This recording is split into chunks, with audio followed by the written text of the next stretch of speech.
The Hobbit by J.R.R. Tolkien, Chapter 7, Part 3, Queer Lodgings. After a while, they came to a belt of tall and very ancient oaks, and beyond these to a high thorn edge through which you could neither see nor scramble. You had better wait here, said the wizard to the dwarfs, and when I call or whistle, begin to come after me. You will see the way I go, but only in pairs. Mind, about 5 minutes between each of you. Bomber is fattest and will do for two. He had better come alone and last. Come on, Mr. Baggins. There is a gate somewhere round this way. And with that, he went off along the hedge, taking the frightened hobbit with him. They soon came to a wooden gate, high and broad, beyond which they could see gardens and cluster of low wooden buildings, some thatched and made of unshaped logs, barns, stables, sheds, and a long low wooden house. Inside, on the southward side of the great hedge, were rows and rows of hives with bell-shaped tops made of straw. The noise of the giant beasts flying to and fro and crawling in and out filled all the air. The wizard and the hobbit pushed open the heavy creaking grate and went down a wide track towards the house. Some horses, very sleek and well groomed, trotted up across the grass and looked at them intently with very intelligent faces. Then off they galloped to the buildings. They have gone to tell him of the arrival of strangers, said Gandalf. Soon they reached a courtyard, three walls of which were formed by a wooden house and its two long wings. In the middle there was lying a great oak trunk with many lopped branches beside it. Standing near was a huge man with a thick black beard and hair, and great bare arms and legs with knotted muscles. He was clothed in a tunic of wool down to his knees and was leaning on a large axe. The horses were standing by him with their noses at his shoulder. Ah, here they are, he said to the horses. They don't look dangerous. You can be off. He laughed a great rolling laugh, put down his axe, and came forward. Who are you and what do you want? He asked gruffly, standing in front of them and towering tall above Gandalf. As for Bilbo, he could easily have trotted through his legs without ducking his head to miss the fringe of man's brown tunic. I am Gandalf, said Wizard. Never heard of him, grumbled the man. And what's this little fellow? He said, stooping down to frown at Hobbit with his bushy black eyebrows. This is Mr. Baggins, a hobbit of good family, unimpeachable reputation, said Gandalf. Bilbo bowed.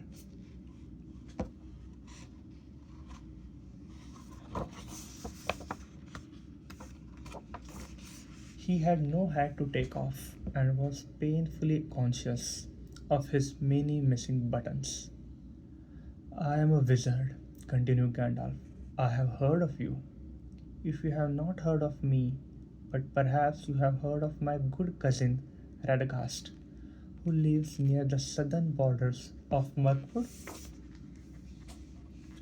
Yes, not a bad fellow as wizards go, I believe.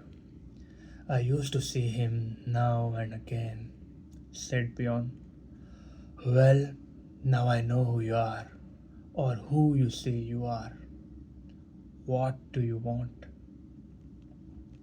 To tell you the truth, we have lost our luggage and nearly lost our way, and are neither in and rather in need of help, or at least of advice.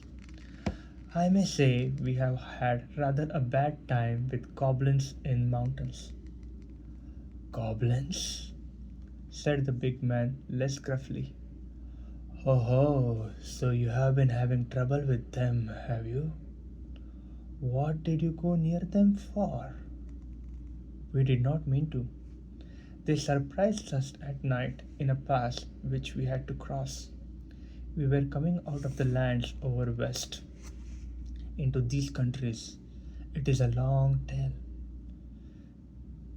Then you had better come inside and tell me some of it, if it won't take all day, said the man leading the way through a dark door that opened out of country yard into the house.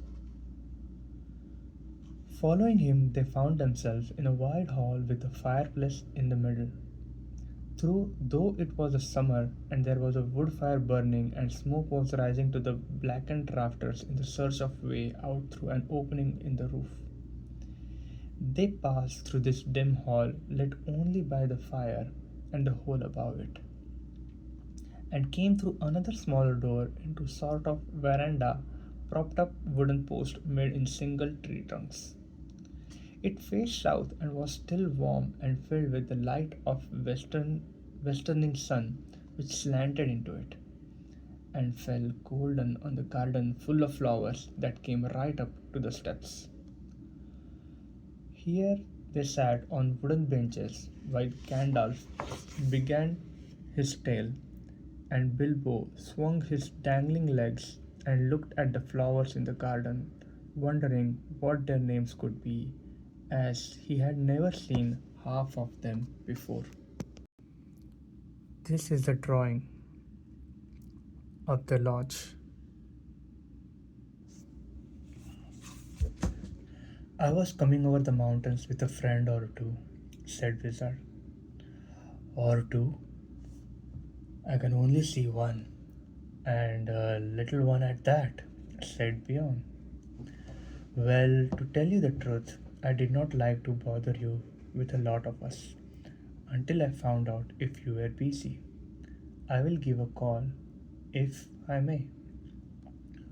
Go on, call away. So Gandalf gave a long, shrill whistle, and presently Thorin and Dori came round the house by the garden path and stood bowing low before them. One or three, you meant. I see, said Bjorn. But these aren't hobbits, they are dwarfs. Thorin Oakenshield at your service. Dori at your service, said the two dwarfs, bowing again. I don't need your service, thank you, said Bjorn. But I expect you need mine. I'm not over fond of dwarfs. But if it is true you are Thorin, son of Thrain, son of Thror, I believe, and that your companion is respectable, and that you are enemies of goblins and are not up to any mischief in my lands. What are you up to, by the way? They are on their way to visit the land of their fathers, away east beyond Mirkwood, put in Gandalf. And it is entirely an accident that we are in your lands at all. We were crossing by high pass that should have brought us to the road that lies to the south of your country. When we were attacked by evil goblins, as I was about to tell you. Go on telling then, said Bjorn, who was never very polite. There was a horrible storm. The stone giants were out hurling rocks, and at the head of the pass we took refuge in a cave. The hobbit and I, and several of our companions. Do you call to several? Well, no. As a matter of fact, there were more than two. Where are they? Killed? Eaten? Gone home? Well, no. They don't seem all to have come when I whistled. Shy, I expect. You see, we are very much afraid that we are rather a lot for your entertain.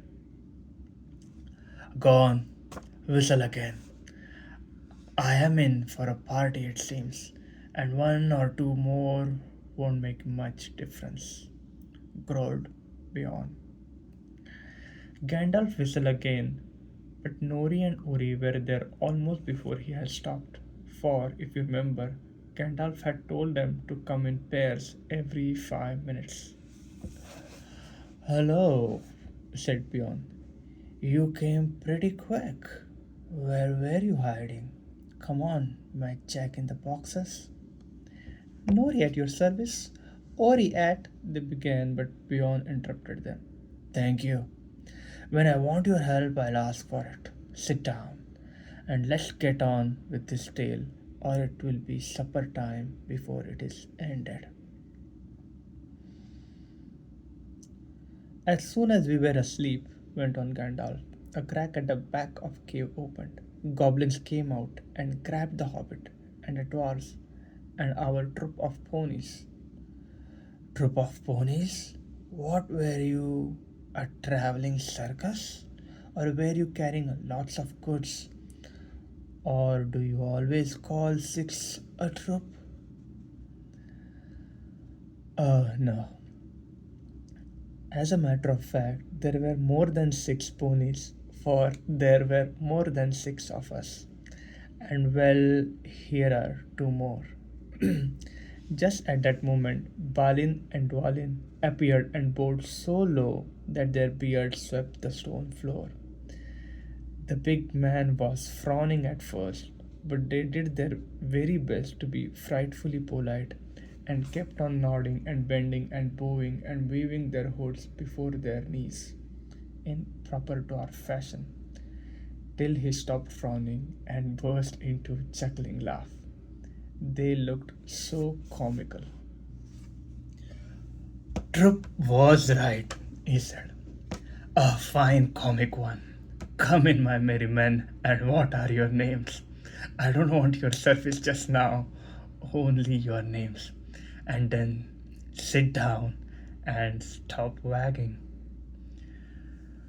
Balin and Dwalin, they said, not daring to be offended, and sat flop on the floor looking rather surprised.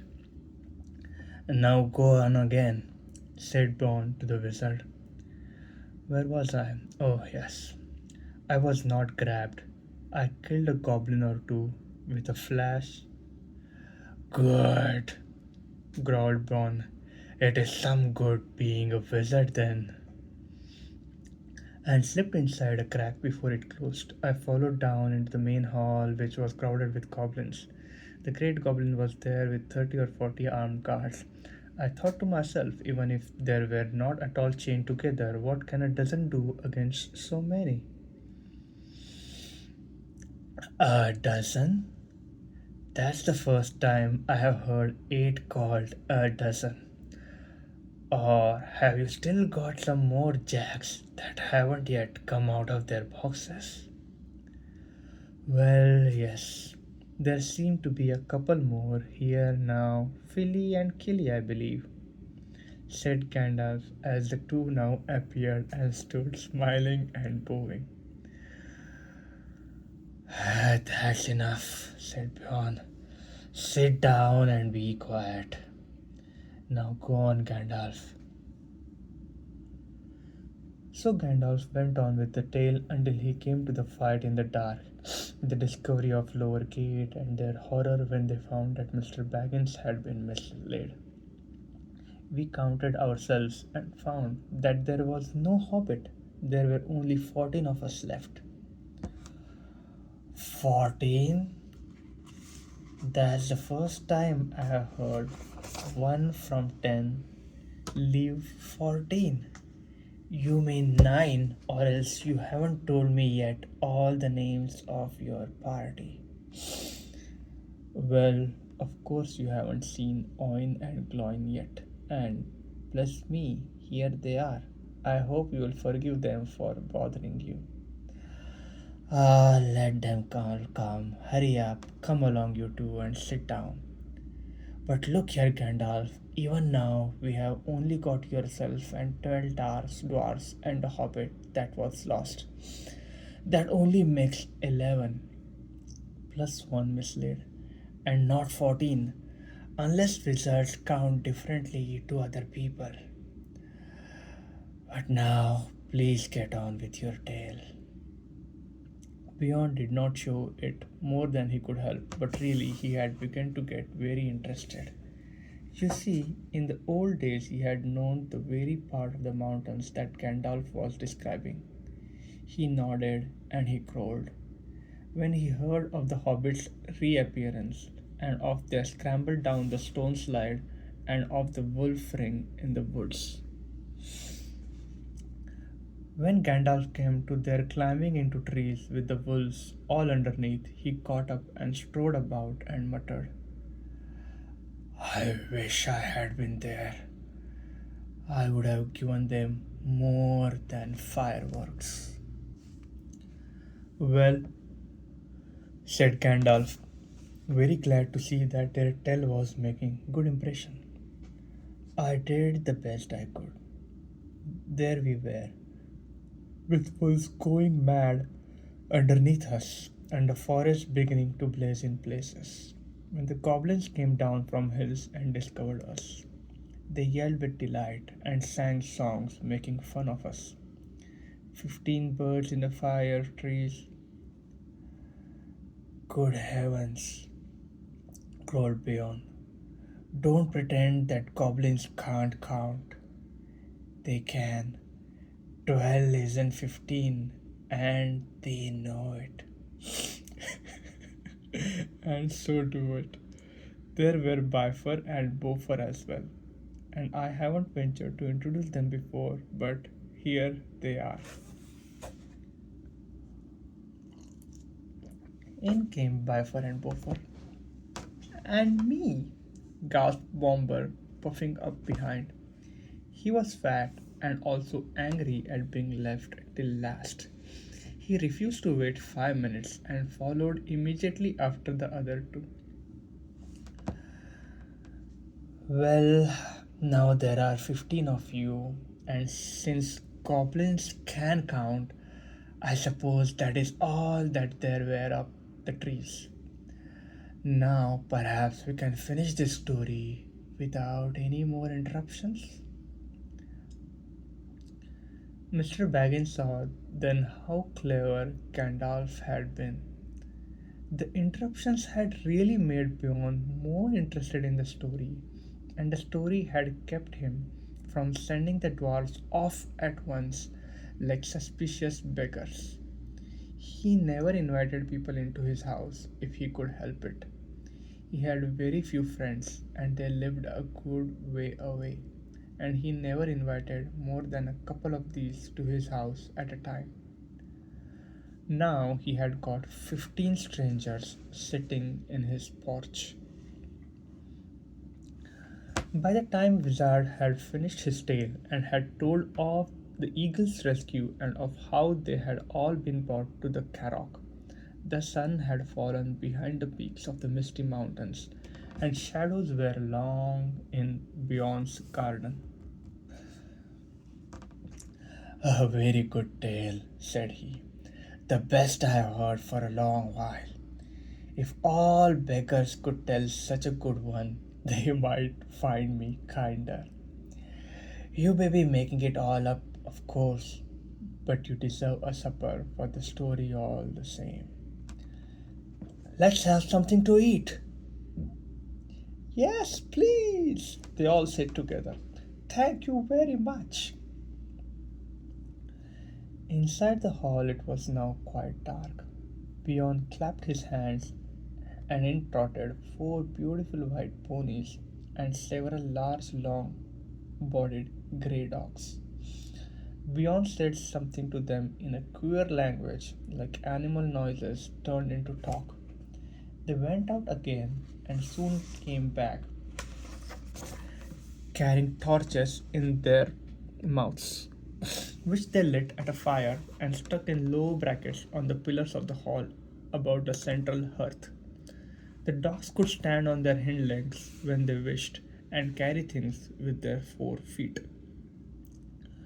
Quickly, they got out boards and trestles from the side walls and set them up near the fire. Then ba ba ba was heard, and in the came some snow-white ship led by a large coal-black ram. One bore a white cloth embroidered at the edges with the figures of animals. Other Others bore on their board backs trays with bowls and platters, knives and wooden spoons, which the dogs took and quickly laid on the trestle tables. They were very low, low enough even for Bilbo to sit at comfortably. Beside them, a pony pushed 2 low-seated benches with wide rush bottoms and little short thick legs for Gandalf and Thorin, while at the far end he put Beorn's big black chair of the same sort, in which he sat with his great legs stuck far out under the table. These were all the chairs he had in his hall, and he probably had them low like the tables for the convenience of the wonderful animals that waited on him. What did the rest sit on? They were not forgotten. The other ponies came in trotting round drum-shaped sections of logs, smooth and polished and low enough even for Bilbo. So soon they were all seated at Beorn's table, and the hall had not seen such a gathering for many a year. There they had a supper, or a dinner, such as they had not had since they left the last homely house in the west and said goodbye to Elrond. The light of torches and a fire flickered about them, and on the table were 2 tall red beeswax candles. All the time they ate, Beorn in his deep rolling voice told tales of the wild lands on this side of the mountains, and especially of the dark and dangerous wood that lay outstretched far to the north and south, a day's ride before them, bearing their way to the east, the terrible forest of Mirkwood. The dwarfs listened and shook their beards, for they knew that they must soon venture into that forest, and that after the mountains it was the worst of the perils they had to pass before they came to the dragon's stronghold. When dinner was over, they began to tell tales of their own, but Beorn seemed to be growing drowsy and paid little heed to them. They spoke most of gold and silver and jewels and the making of things by smithcraft, and Beorn did not appear to care for such things. There were no things of gold or silver in his hall, and a few save the knives were made of metal at all. They sat long at the table with their wooden drinking bowls filled with mead. The dark night came on outside. The fires in the middle of the hall were built with fresh logs, and the torches were put out, and still they sat in the light of dancing flames, with pillars of the house standing tall behind them, and dark at the top like trees of the forest. Whether it was magic or not, it seemed to Bilbo that he heard a sound like wind in the branches, stirring in the rafters and hoot of the owls. Soon he began to nod with sleep, and the voices seemed to grow far away until he woke with a start. The great door had creaked and slammed. Beorn was gone. The dwarfs were sitting cross legged on the floor around a fire, and presently they began to sing. Some of the verses were like this, but there were many more, and their singing went on for a long while. The wind was on the feather hut, but in the forest did no light. The shadows lay night and day, and dark things silent crept beneath. The wind came down from mountains cold, and like a tide it roared and rolled. The branches grew in the forest moon, and leaves were laid upon the moon.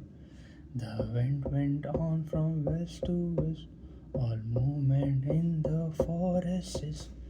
But shrill and harsh across the marsh, its whistling voices were released. The grasses hissed their tassels bent, the reeds were ratting on it went. O'er shaken pool under heaven's cool, where racing clouds were torn and rent.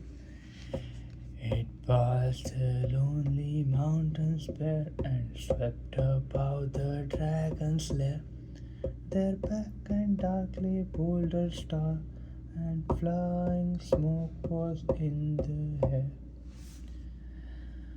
It left the world and took its flight over the wide seas of night. The moon set sail upon the gale, and stars were faint to leaping light.